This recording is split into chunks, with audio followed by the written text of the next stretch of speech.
Everyone in my family thinks I'm the villain in this story. About 10 years ago, I started a tech company from literally nothing. No investors. No rich relatives. No backup plan. Just me, a laptop, caffeine, and years of sleeping on my office floor while trying not to go bankrupt. The company exploded. By the time I was 30, we had a real office, major clients, and a team I genuinely considered family. My younger sister, Sarah. Sarah had always been the favorite. Growing up, my parents treated her like she could do no wrong. If I got a 95, they'd ask why I didn't get 100. If Sarah got a 75, they'd frame it on the fridge like it was a Nobel Prize. My parents immediately started pressuring me. You need Sarah in the company. She's a visionary. She'll take your business to the next level.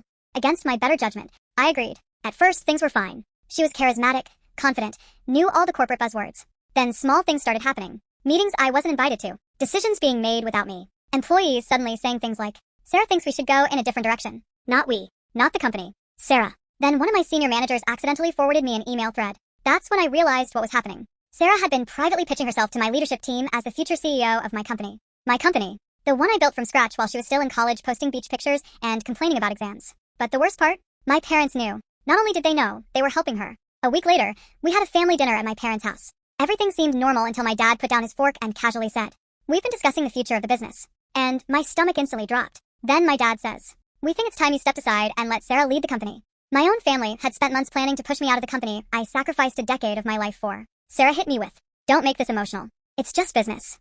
That sentence changed something in me. I stopped arguing immediately. No yelling. No scene. No begging. I just smiled and said, You're right. It's business.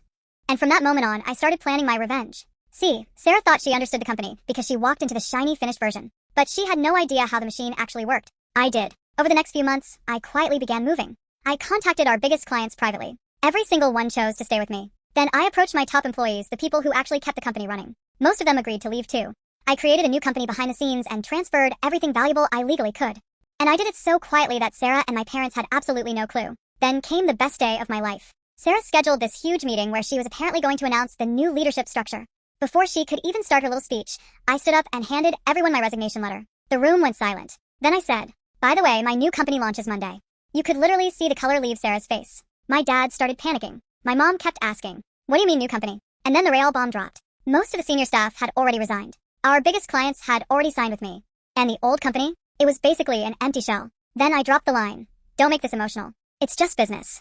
Sarah started screaming at me in the middle of the conference room, calling me selfish and manipulative, which was honestly hilarious considering they literally tried to steal my company first. Within a year, my new business was doing better than the original ever had. Meanwhile, the old company collapsed under Sarah's leadership. Turns out having an MBA doesn't magically teach you how to build something people actually believe in.